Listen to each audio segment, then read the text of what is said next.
நாட்டுப்பற்றாளன் செய்திகள் வாசிப்பது வாசுகி தாமோதரன். முறையான ஆவணங்கள் இன்றி சட்டவிரோதமாக சேலத்தில் தங்கியிருந்த வங்கதேசத்தினர் 33 பேரை நாடு கடத்தி மீண்டும் வங்கதேசத்திற்கு மத்திய அரசு அனுப்பியது. NTA கூட்டணி புதுச்சேரியில் இறுதியானது. புதுச்சேரியில் NR காங்கிரஸ், பாஜக, அதிமுக, LJK-வை உள்ளடக்கிய NTA கூட்டணியின் தொகுதி பங்கீடு இறுதியானது. NR காங்கிரஸ் 16, பாஜக 10, அதிமுக 2, LJK 2 தொகுதிகளில் போட்டி. பிளாஸ்டிக் பைகளுக்கு ஒரு அற்புதமான மாற்றாக மரவள்ளி கிழங்கிலிருந்து தயாரிக்கப்படும் ஒரு புதிய வகை பைகள் தற்போது உலகமெங்கும் கவனம் பெற்று வருகின்றன.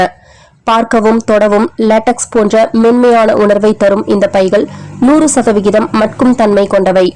இதன் சிறப்பம்சம் என்னவென்றால், இந்த பையை சுடு தண்ணீரில் போட்டால் சில நிமிடங்களிலேயே முழுவதுமாக கரைந்துவிடும். ஒருவேளை இவை கடலில் கலந்தால் கூட கடல்வாழ் உயிரினங்களுக்கு எந்த பாதிப்பும் ஏற்படாது. மாறாக மீன்கள் இதை உணவாக கூட உட்கொள்ளலாம். வழக்கமான பிளாஸ்டிக் பைகள் மட்குவதற்கு பல 100 ஆண்டுகள் ஆகும் நிலையில் மரவள்ளி கிழங்கு பைகள் இயற்கையோடு இயற்கையாக மிக விரைவில் இணைந்துவிடும் என்பதால் சுற்றுச்சூழல் ஆர்வலர்கள் இதை ஒரு பெரிய வரப்பிரசாதமாக பார்க்கிறார்கள். தேர்தல் ஆணையம் அதிரடி. தங்கள் மீதான குற்ற வழக்கு விபரங்களை தொலைக்காட்சிகள் மற்றும் செய்தித்தாள்களில் விளம்பரமாக வெளியிட வேண்டும். வாக்குப்பதிவு முடிவதற்கு 48 மணி நேரத்திற்கு முன்பு வரை 3 முறை விளம்பரம் வெளியிடப்பட வேண்டும். அனைத்து வேட்பாளர்களுக்கும் தேர்தல் ஆணையம் உத்தரவு. கடலூர் மாவட்டம் மேல்பாதி கிராமத்தில் விஸ்வநாதீஸ்வரர் கோவில் வழிபாடு பராமரிப்பு இல்லாமல் பாழடைந்துள்ளது. உழவார பணிக்கு சென்ற சிவனடியார்களை காவல்துறையினர் கைது செய்து திருமண மண்டபத்தில் சிறை வைத்தனர்.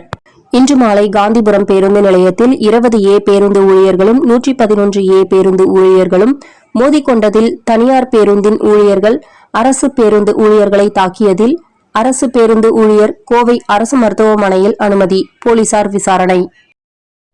மாதம் தவறாமல் வெளிவரும் நாட்டுப்பற்றாளன் பத்திரிகையின் செய்தியாளராக பணிபுரிய விருப்பம் உள்ளவர்கள் கீழே உள்ள நிர்வாக அலைபேசி எண்களில் தொடர்பு கொள்ளலாம்.